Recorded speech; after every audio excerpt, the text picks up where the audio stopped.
Hi అండి, welcome to Meenakshi creatives. నేను మీ మీనాక్షి రాజశేఖర్ని. ఇలా ఇవాళ నేను నిమ్మకాయ అంటే ఇన్స్టెంట్ పచ్చడి అనమాట. ఇది ఇన్స్టెంట్గా మనం అప్పటికప్పుడు తినడానికి కానీ సాయంత్రానికి కానీ బాగుంటుంది, చాలా బాగుంటుందండి. ఇన్స్టెంట్ నిమ్మకాయ ఎలా పెట్టుకోవాలన్నది నేను మీకు ఈ వీడియోలో నేను చూపిస్తాను. ఇలా నిమ్మపళ్ళు మనం 8 పళ్ళు తీసుకున్నాం, కొంచెం పెద్ద పళ్ళే ఉన్నాయి. ఇవి 8 పళ్ళు తీసుకున్నాం అనమాట.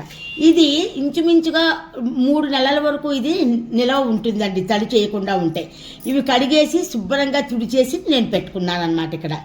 ఇప్పుడు వీటిని మనం చిన్న పళ్ళు ఉన్నాయి కదండి, ఈ చిన్న పళ్ళుని తీసేసి ఈ 3 పళ్ళు పక్కన పెట్టుకుని 5 పళ్ళు మనం ముక్కలు కోసుకుందాం. ఈ 3 పళ్ళు రసం తీసి ఈ రసాన్ని మనం ఇందులో వేసుకోవాలన్నమాట. ఇంకా మరి ప్రాసెస్లోకి వెళ్ళిపోదామా? మరి ఇవి ఇలా పచ్చగా పండిన పళ్ళు అయితేనే ఇన్స్టెంట్ పచ్చడికి బాగుంటాయండి. ఎందుకంటే ఇది ఊరబెట్టం కదా, అందుకోసమని. నాకు చాకుతో తరగడం రాదు, అందుకని చెప్పేసి నేను ఇలా మీకు కత్తిపీడతో తరిగి చూపిస్తున్నాను. ఇలాగా మనం కొంచెం చిన్న ముక్కలు తరుక్కుంటే ఇవి ఇన్స్టెంట్ పచ్చడి కదా, బాగుంటుంది. చిన్న ముక్కలు అయితే వేగంగా ఊరుతుంది అన్నమాట.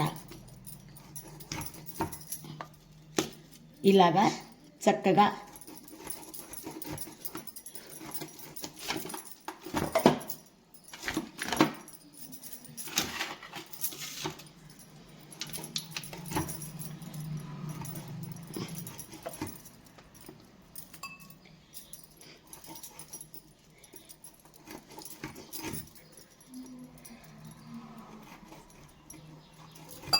ఇలాగా అన్ని పళ్ళు కోసేసుకుందాం. ఇప్పుడు అన్నీ ఇలా తరుక్కున్న ముక్కల్ని మనం దీంట్లో వేసేసుకుందాం. ఒక బౌల్లో వేసేసుకుందాం. వేసేసుకుని దీంట్లో ఉప్పు వేసుకుందాం. చూస్తున్నారా, ఉప్పు ఇది పెద్ద కొలతలు ఏం అక్కర్లేదండి, మనం పెట్టుకున్న దాన్ని బట్టి అజ్జాయింపుగా వేసుకుంటే సరిపోతుంది. అలాగని నేను 3 మ్యాంగో కారం వాడుతున్నానండి. ఇదైతే మంచి కలర్ఫుల్గా ఉంటుంది కదా, అందుకని ఈ కారం కూడా ఇందులో మనం వేసేసుకుందాం. కారం ఎక్కువ తినేవాళ్ళు కొంచెం ఎక్కువ వేసుకుంటారు, తక్కువ తినేవాళ్ళు తక్కువ వేసుకుంటామన్నమాట. దీంట్లో నూనె కానీ పోపులు కానీ ఏమీ అక్కర్లేదండి.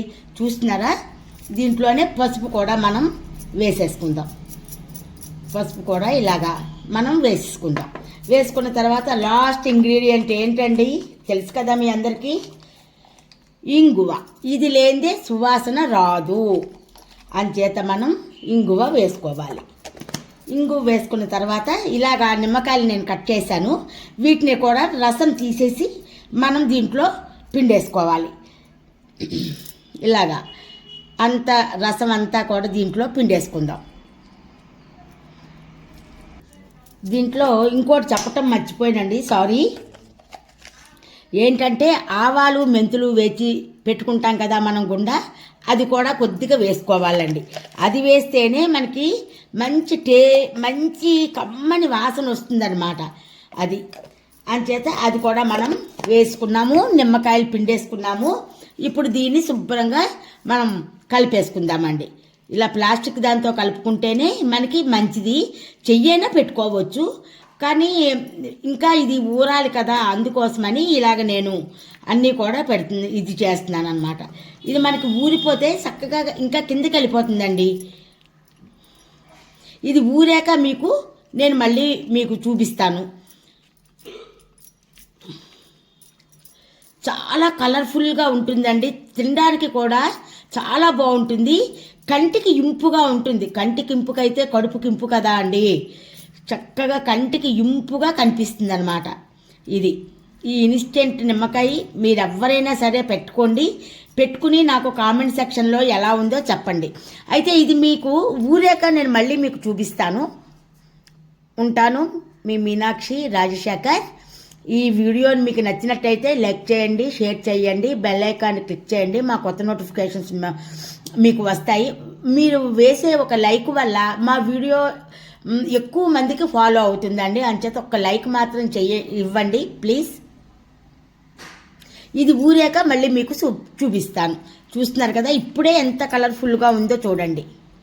ఎంత జ్యూసీగా ఎంత బాగుంటుందో. ఇది మంచి గుమ్మ వాసన, ఇంగువ, ఆవగుండ, మెంతిగుండ కలిపింది ఇలా వస్తుందన్నమాట. ఇప్పుడు చూసారా, ఇది సూపర్ ఉంటుందండి. 3 months వరకు ఇది నిలవ ఉంటుంది. నెక్స్ట్ ఇది ఏంటంటే మనం దేంట్లో అన్నంలో, పెరుగు అన్నంలో బాగుంటుంది, నెయ్యి వేసి అన్నంలో కలుపుకున్నా బాగుంటుంది, చాలా బాగుంటుందండి. ఇది